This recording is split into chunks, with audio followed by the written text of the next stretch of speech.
What happens once you have a family is that you start thinking more and more about the impact that it would have if something happened to you. The climber in me and the adventurer that wants to go off and do all these crazy trips, and they're always going to be risky. It's pretty hard to find the balance, but I'm trying. That's kind of like my struggle, and it's what I'm working on right now in my life.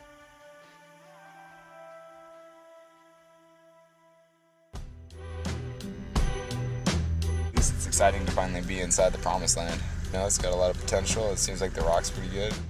Well, Mark and I come from very different backgrounds in climbing, I think. The same way I just don't love towers quite as much as he does, you know, but whatever, that's just personal preference. I definitely have come to climbing more from an athletic type background.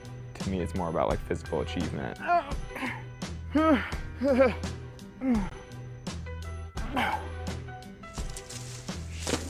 cannot believe how completely pooped I am. I've never climbed anything quite like this, where you actually climb the entire arch, where you could start on one side and end on the other. That was the hardest I've tried on anything, and I don't even know how long. I had my whole body being ugh. You know, I like doing these little adventures from time to time, but I definitely don't fantasize about it the way Mark does. And I think I would call Mark a modern explorer. He's coming to Africa bringing one book that's a biography of Marco Polo. I think that's so telling. Climbing with Mark has been really, really good for me.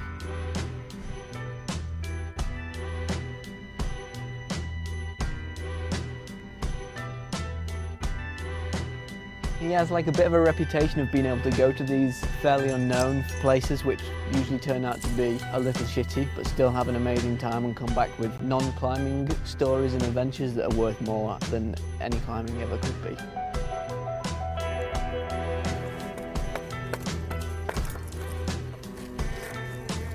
I think when you're young, you find yourself in situations that are just idiotic and out of control. This.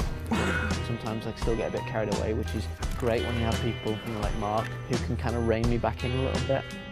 His career's been super long, so obviously he's doing something right to still be successful in the game. These are all things that I would really like to emulate.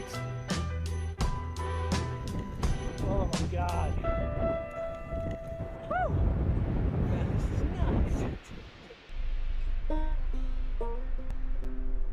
The other person that's a big part of this adventure is Piero. He's our guide and our outfitter. I can't imagine what inspired him to come to the desert like this and to be here for almost 40 years. He's raised his family here, and it's his whole life.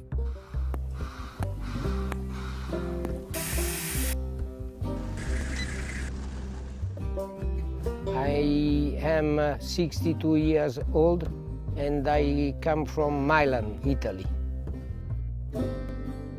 La prima volta